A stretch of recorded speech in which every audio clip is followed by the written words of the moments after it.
It is an absolute pleasure to have the opportunity to outline to you today the Palaszczuk Government's vision for the future of healthcare in this state.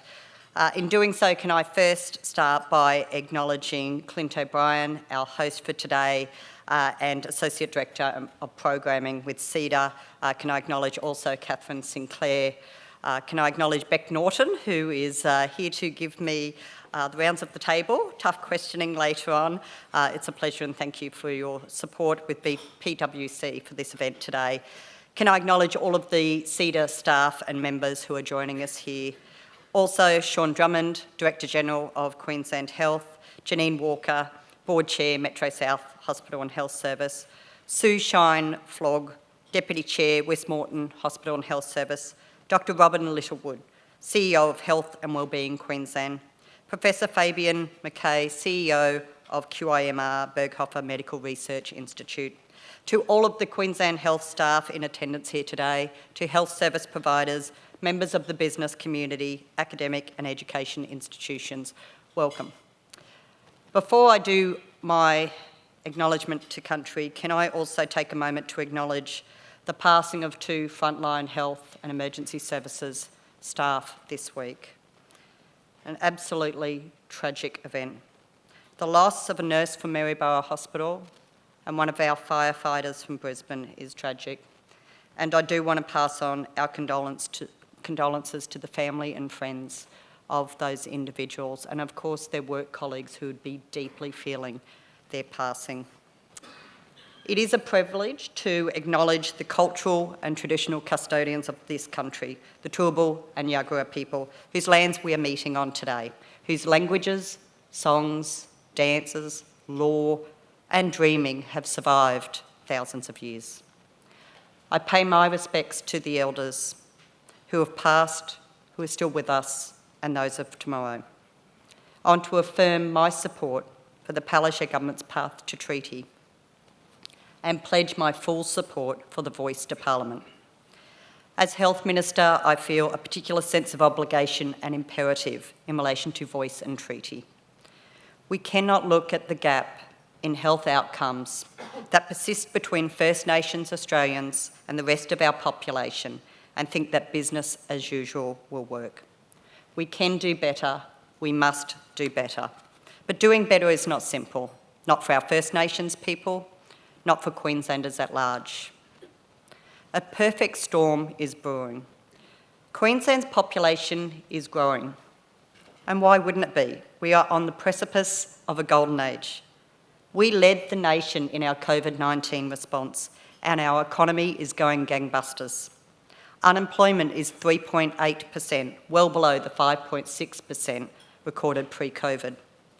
And we have the unprecedented economic and cultural opportunities associated with the Brisbane 2032 Olympic and Paralympic Games.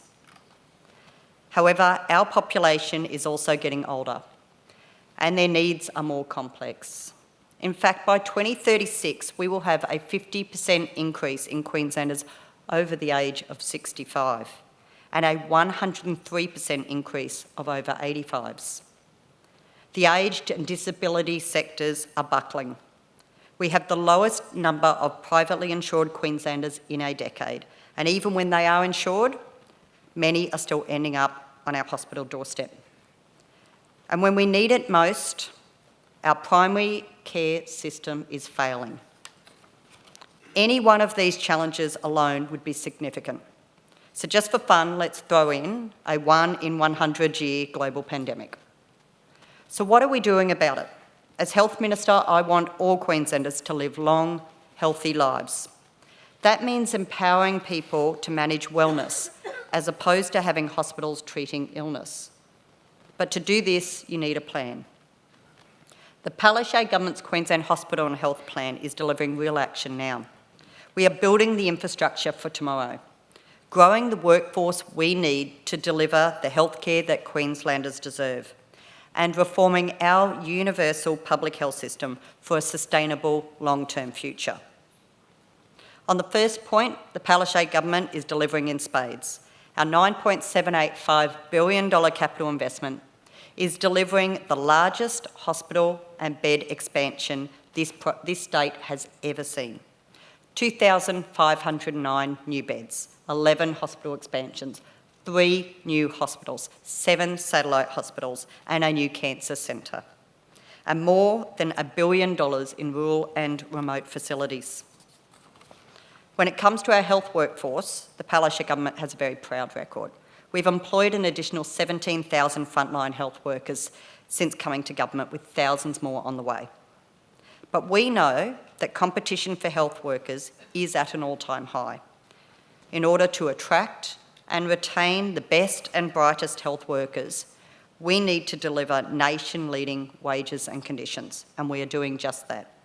Provide modern, state-of-the-art facilities that embrace technology and innovation, which we have built and are expanding. Incentivise clinicians to live and work in our regional towns, including through a new interstate advertising campaign, selling the good jobs, better services and lifestyle Queensland has to offer. We need to grow our own by increasing our training places, whether it be school-based traineeships, TAFE or universities. And we need to complement our domestic workforce with international health workers. Growing our own workforce can only be achieved through collaboration.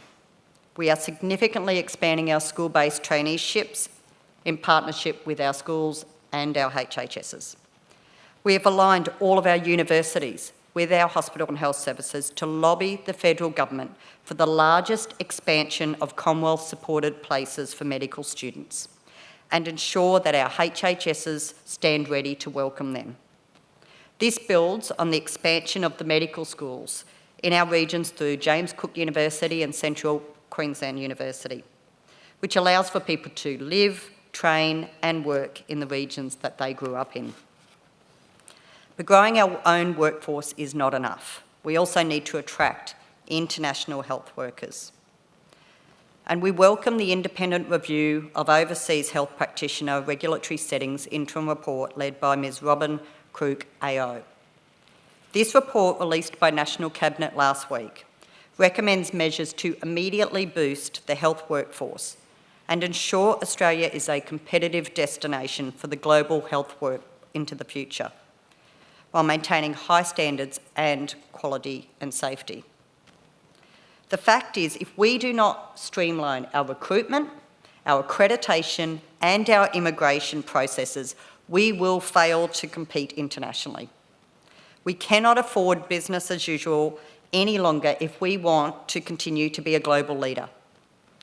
Of course, building the infrastructure is one piece of a complex puzzle, and growing the workforce is essential, but reform is imperative.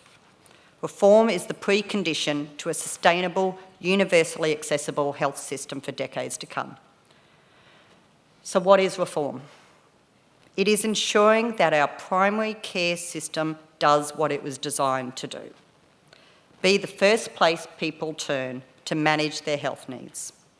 This needs to be done with multidisciplinary teams, with a focus on prevention and early intervention to avoid chronic and complex illnesses from developing.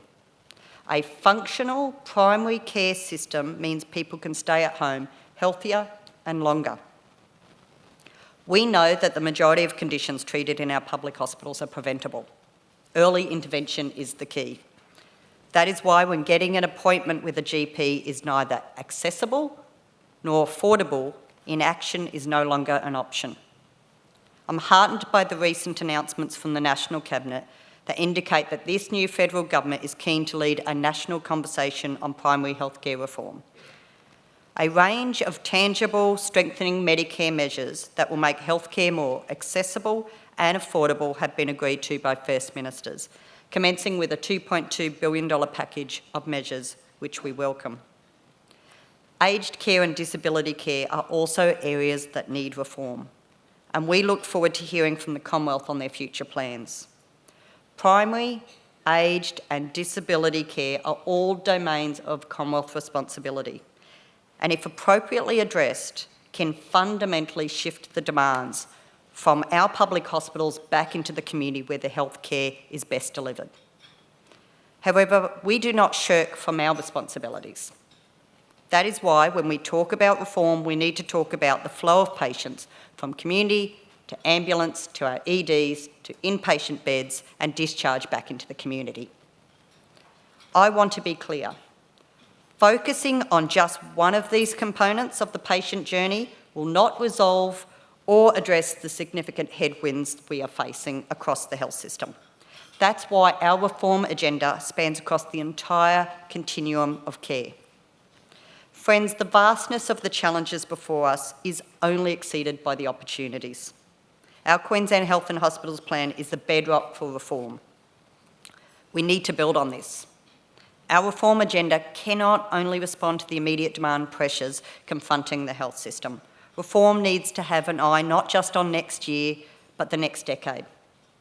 That's why today I'm proud to announce the release of a new 10-year system-wide vision for healthcare in Queensland, Health Q32. The consultation involved in this piece of work has been significant, to say the least. For more than 6 months, Queensland has been crisscrossed from top to bottom, east to west, and thousands of kilometres were travelled as hundreds of hours of consultative forums, meetings and town halls took place. We spoke to thousands of people, including clinicians, consumers, unions, peak bodies, corporate staff, care partners and our communities in places like Thursday Island and Roma, Mount Isa, Cairns, Longreach, Rockhampton and the Gold Coast, just to name a few. It is their voices reflected in Health Q32. They and you are the ones who have shaped this new vision. Health Q32 replaces the previous Advancing Health 2026 strategy. Now, that strategy was delivered in our first term of government and has served Queensland as well.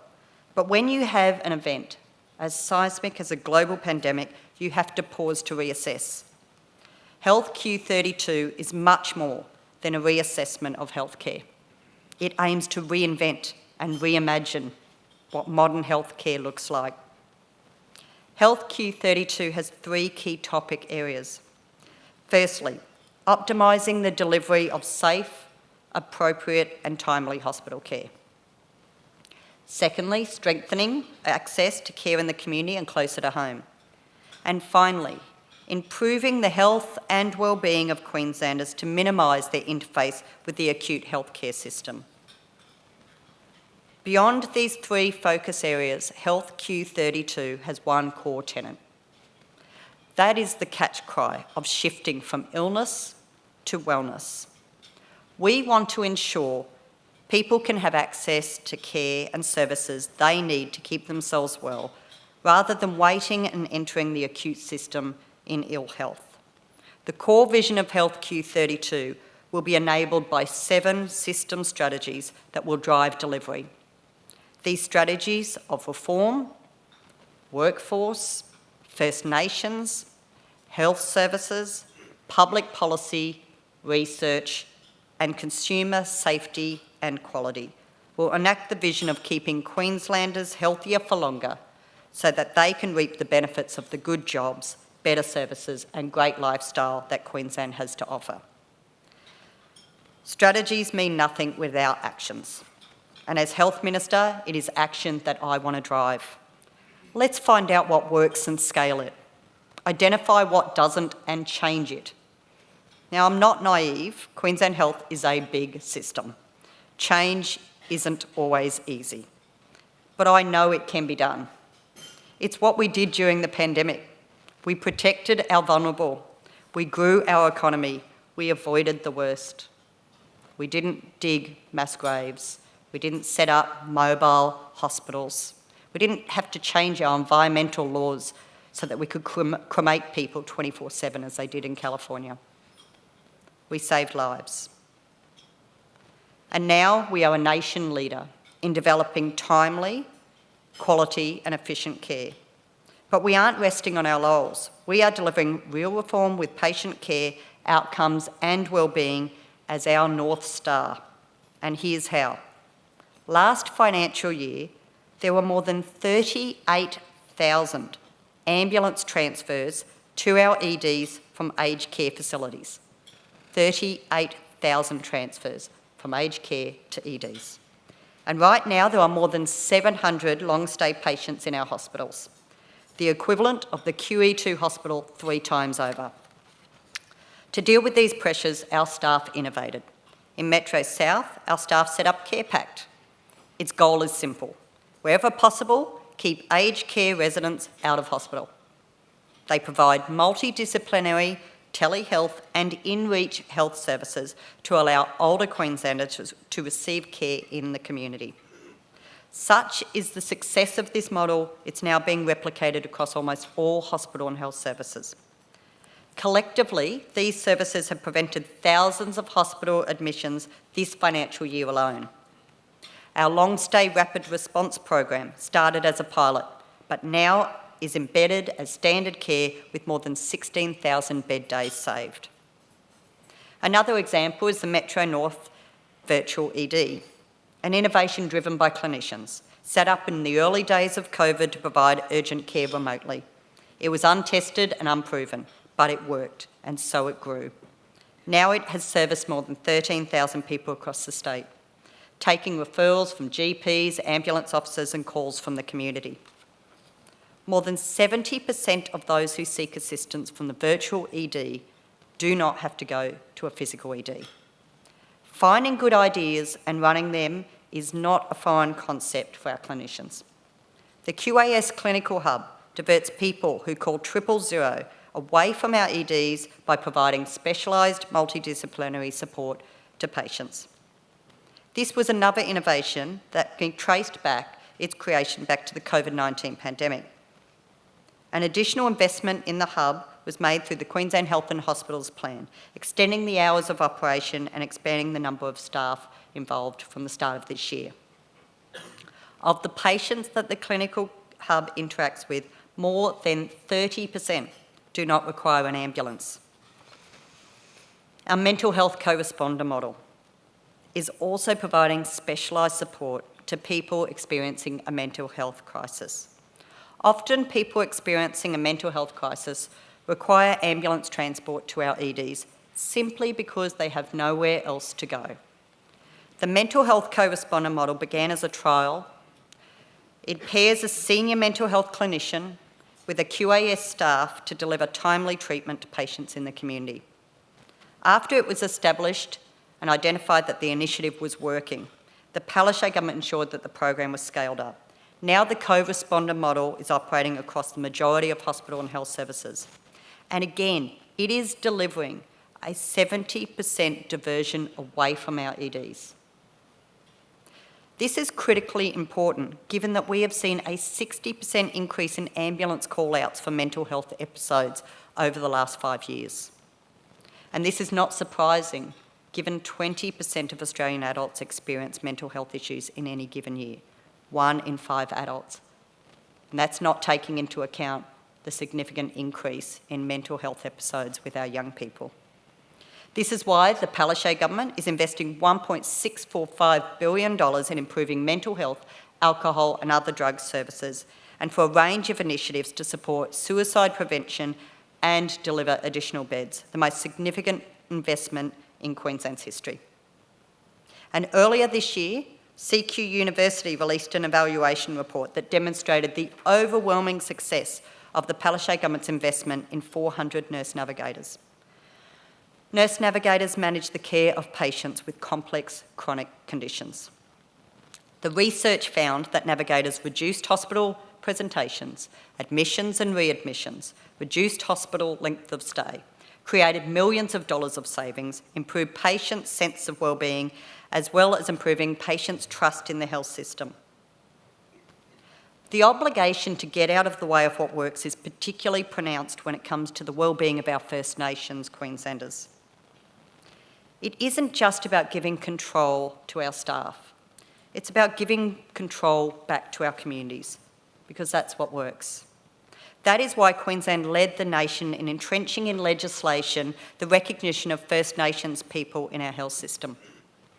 One simple example of putting our values into action is the Institute for Urban Indigenous Health's Birthing in Our Community service, which is internationally recognised. Research published in The Lancet shows women taking part in our UWI's Mums and Bubs hub are 50% less likely to have a premature baby. Making sure we are giving First Nations babies the best start to life is critical to closing the gap on life expectancy. So just as our investment in our UWI's Mums and Bubs hub is backed by evidence, so too should our approach to workplace innovation. For too long, the roles of our highly skilled workforce have been subject to turf wars, based on old prejudices rather than real evidence. We need to break this cycle, follow the evidence, and unleash the potential that we know all of our health workers hold, and get each and every one of our health workers working to the top of their scope. We led the nation in introducing a pharmacy UTI treatment and did so again with our North Queensland Pharmacy Full Scope of Practice pilot. Allied health professionals are reducing surgical wait times and negating the need for surgical intervention at all. Nurse practitioners are improving patient flow in our emergency departments, and rural generalists are providing enhanced services in the bush. The task that lays before us is to embed these acts of human brilliance and innovation as business as usual across the health system. As well as moving the dial on how services are delivered, we also need to physically change where services are delivered. Take our satellite hospitals, for example, another nation-leading initiative. It provides a variety of hospital services closer to home to improve patient satisfaction and outcomes. Indeed, the Premier was at the Tugun Satellite Hospital this morning, advising the community of the services that would be available at their local satellite hospital. In fact, today, communities right across the 7 satellite hospital regions will be able to see what hospital services are coming to their local area. All of our satellite hospitals will contain a minor injuries and illnesses clinic, providing low acuity urgent care to Queenslanders, avoiding the need to go to our EDs. Along with a mix of services such as outpatient appointments, renal dialysis, oncology, mental health, allied health care, just to name a few. Our satellite hospitals, like the rest of our reform agenda, are focused on providing Queenslanders with the right care at the right place at the right time. But it's not just about making sure that we have our clinical services in the right place. It's also about having access to the medicines and equipment used to deliver those services. Thanks to COVID-19, the notion that our world would grow ever more interconnected has ebbed away. The vulnerability of our supply chains was laid bare. Sovereign capability is the order of the day. The atomisation of our international community has made it even more stark, with rising tensions in the Indo-Pacific and the war in the Ukraine. For healthcare, as with all other industries, we have to contemplate a world where we grow more of our own workforce and make more products closer to home. And that's exactly what we are doing. The Palaszczuk government has established 2 new warehouses, one in Rockhampton and one in Cairns. We have also delivered a new distribution centre in Richlands with another on the way in Townsville. These facilities provide the capability to store critical supplies and personal protective equipment for our staff and our patients so that they can be assured that no matter what, their safety remains a priority. To protect sovereign capability and inoculate ourselves from global shocks, we can't just store products, we need to make them too. That is why the Palaszczuk government plans to make Queensland a leader in the biomedical industry. With a wealth of human capital and a government committed to driving progress through our 10-year biomedical map, I believe we can support Queensland industry in being a leader in this space. And as part of this roadmap, last year the government announced that Queensland was partnering with Sanofi to establish a translational science hub to drive sovereign capability in the manufacturing of mRNA vaccines. Not only does this facility provide local capability to deliver mRNA vaccines, but also builds our workforce capability in the life sciences sector. In 2021, I opened the Hurston Biofabrication Institute, a new facility that focuses on the 3D printing, scanning and modelling of medical devices and tissues such as bone. This is a nation-first facility which aims to integrate new technological advancements into everyday patient care. Friends, we live in uncertain times. The world is in a state of flux. Collectively, we have a daunting task ahead of us to ensure that we have a modern, fit-for-purpose healthcare system that is universally accessible. But it is a task that I relish, and it is a task that all of the Palaszczuk government relishes, as it provides an opportunity to live and apply the values that we have held for our entire lives. Universal healthcare is the engine of social justice and underpins the ethic of egalitarianism that is so core to the Australian identity. The Palaszczuk government has made these values real throughout our time in government. We've increased the overall budget by 62% since 2015. We've delivered 1,350 new beds with thousands more on the way. We've employed an additional 17,000 frontline health workers. In a world of unprecedented global insecurity, our communities expect that governments have a plan to address the forces of change. Not only do people expect it, they deserve it. The Palaszczuk government has a plan, but not only do we have a plan, we've got unprecedented investment and the reformist drive to accompany it. By delivering our plan and this record investment, Queenslanders can be secure in the knowledge that they will continue to have a universal public health system that we can all be proud of. Thank you.